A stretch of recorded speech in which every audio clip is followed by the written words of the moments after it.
I'm still a little beyond creeped about this, so bear with me as it happened just an hour and a half ago.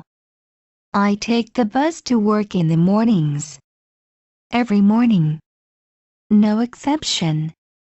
Which means that I'm very aware of the normal cars and things that are in my neighborhood. This morning, though, I walked out of my house and there was a car parked at the end of the sidewalk that I had never seen before. Fine, maybe a roommate had someone over. But there was someone still in the car. And he was shifted down in his seat with his head leaned against the window and his mouth hanging open. It kind of unnerved me, so I went to knock on the guy's window to ask him to move his car to the park across the street or something. My intention was to let him know that they ticket cars that don't have parking passes. He didn't react to the knock on his passenger window. So I moved around to the driver's side and knocked again to no reaction. Obviously this freaked me out a bit.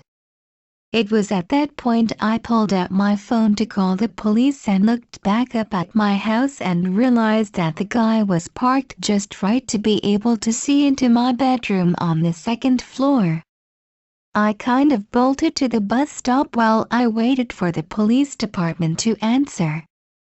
I wasn't sure if it qualified as a 911 emergency since I didn't know what was going on. The lady who answered was really nice and assured me they'd send someone over to check it out and at least get the guy to move his car. I got to my office about 20 minutes ago and the police department called me back to follow up on the incident. Apparently the guy parked there last night after ticketing stopped and has parked there most nights past the ticket point and leaves first thing in the morning before ticketing starts again. He told the cop who asked him to move, "No, it's okay, my girlfriend lives here. I'm the only girl who lives in the house. I've never seen this man before in my life."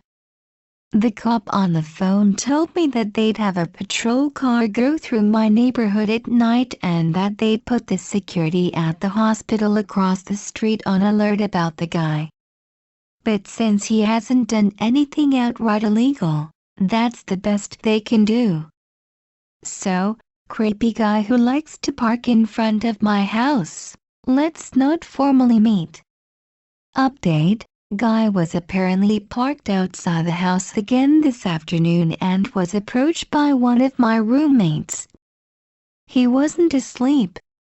He was just sitting there, car off, and staring at the house. According to my roommate, he got into a conversation with the guy and found out that he lives a few blocks over in the next neighborhood. Not a homeless guy. He's also in his 60s, not that that really makes much of a difference. Roommate apparently told the guy to leave or he'd call the cops and the guy got frustrated and left. Said something about not wanting to deal with them anymore. Please, subscribe.